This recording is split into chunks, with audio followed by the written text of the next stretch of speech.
Hasbro Disney Store exclusive, the Black Series Zuckuss, is in the DorkLair. Welcome to another DorkLair action figure review. Please remember to like, subscribe, comment, and stay tuned for the question of the day at the end of this review. Now let's take a look at this bounty hunting Bugman. This one was a Disney Store exclusive. It retailed for $25. I was able to get it on Disney Store online, the shopdisney.com. I was able to get free shipping, so that kind of took the bite a little bit out of that $25 price, which to me is a little bit high.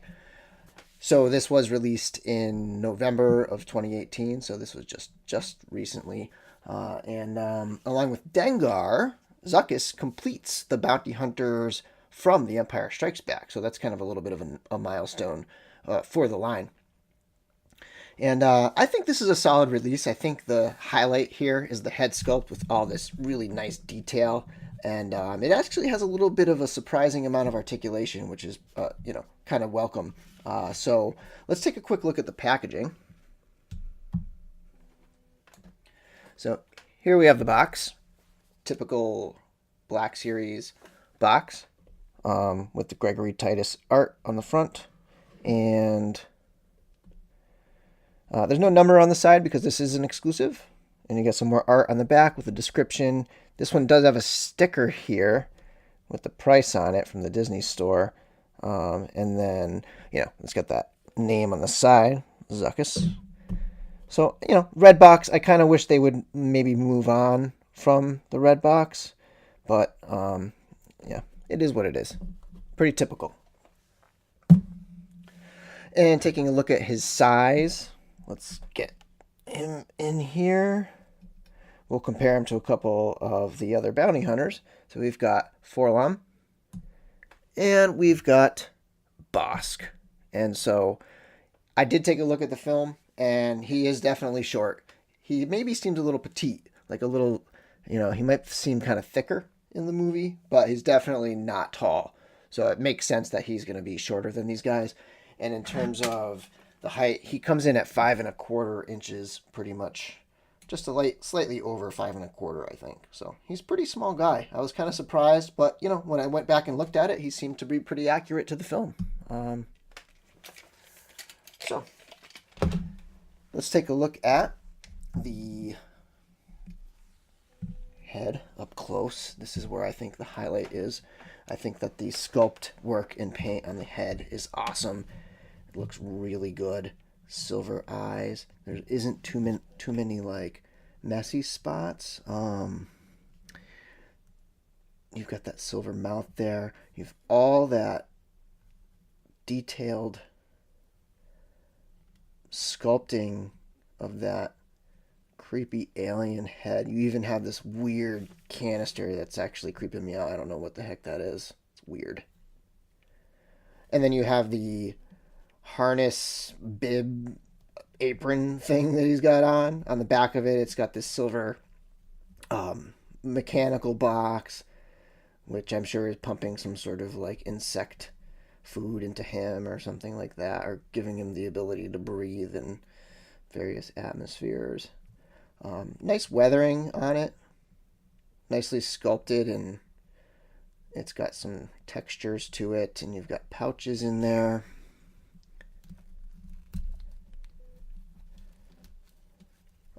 Get a look at the front.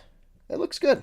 It's a nicely weathered, sort of leathery looking harness type apron thing.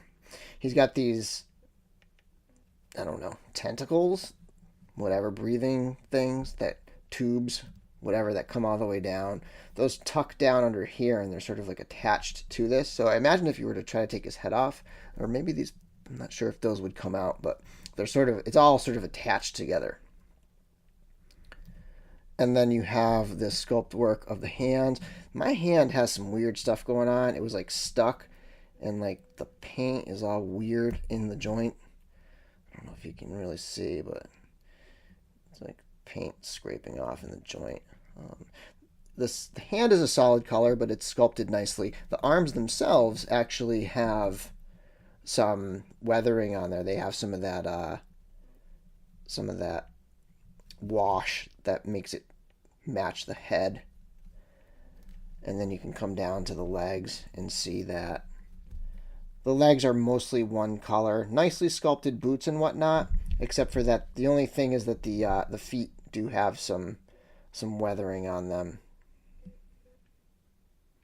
So the feet look nice. They kind of, I wish that weathering just went up to here on the boots, just to kind of have it all matching.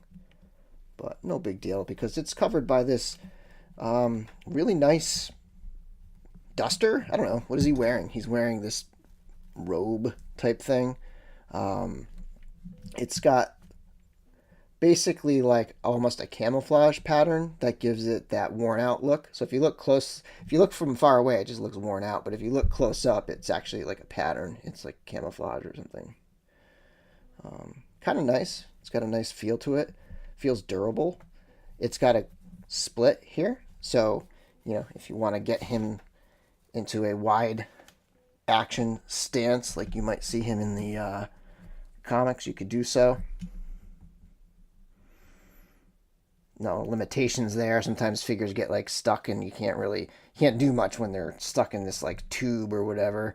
But this guy moves really well, and the articulation is quite good.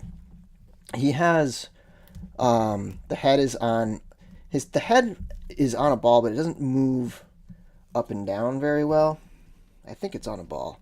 I mean, it wobbles around like it's on a ball, but there's not a lot of movement this way.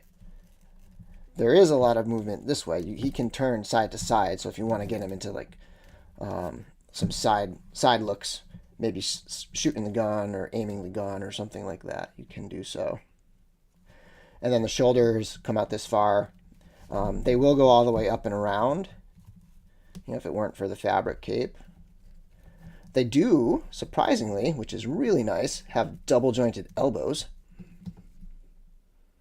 And I mean, we're talking fully double jointed here. Like, this is real far.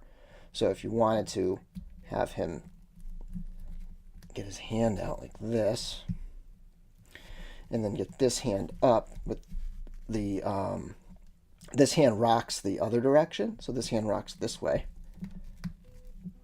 like that, and you can get his arm up like this, and you can get him into a pretty good rifle holding position if you put the blaster in right, which might even work better with a different blaster than the one it comes with.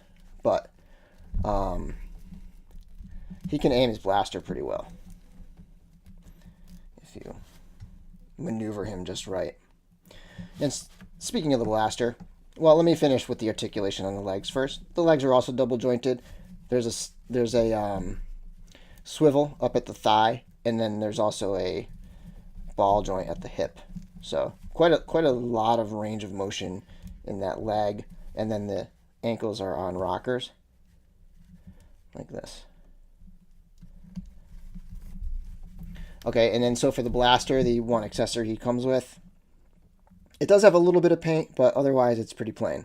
It's got just a wood stock, basically. I think that's a stock. I'm not sure. I don't know my weapons very well. But it's, not as bad as some that are just one piece of plastic with no paint, but also not as good as some others, like, say, the Gamorrean Guard's axes. The two axes the Guard comes with are fantastic. There's lots of weathering. They look like metal. They're really nice. And this figure's still available. It's not hard to get. It's still on their site. You never know. It could go on sale because it's been lingering a little bit. A lot of times those exclusives go up and immediately sell out, but this one has not done so. So it seems like the supply is pretty good on this guy. And I think I recommend it. I wouldn't pay more than the $25. So if you can get that free shipping, I think you're kind of right there. I just, when you get up into that 30 range, you're comparing it to like the Gamorrean Guard, which is in my opinion, you get much more for your money. You get paying $30 for that. You're getting 3 weapons. You're getting all sorts of fur, and it's just like there's so much going on with that guy. This is good. I think it's kind of right there in that $25 point, but I don't think I would go higher for it. But yeah, great figure. Again, the highlights, in my opinion, are that awesome head sculpt and the paintwork on the head, and also the surprising amount of articulation. So, the question of the day. Which bounty hunter would you like to see make an appearance in the Mandalorian TV show? And remember to hit those like and subscribe buttons. And thanks for watching. Find links to the DorkLair Collecting Podcast and our Facebook, Twitter, and Instagram pages in the description below this video. And may the Force be with you. DorkLair!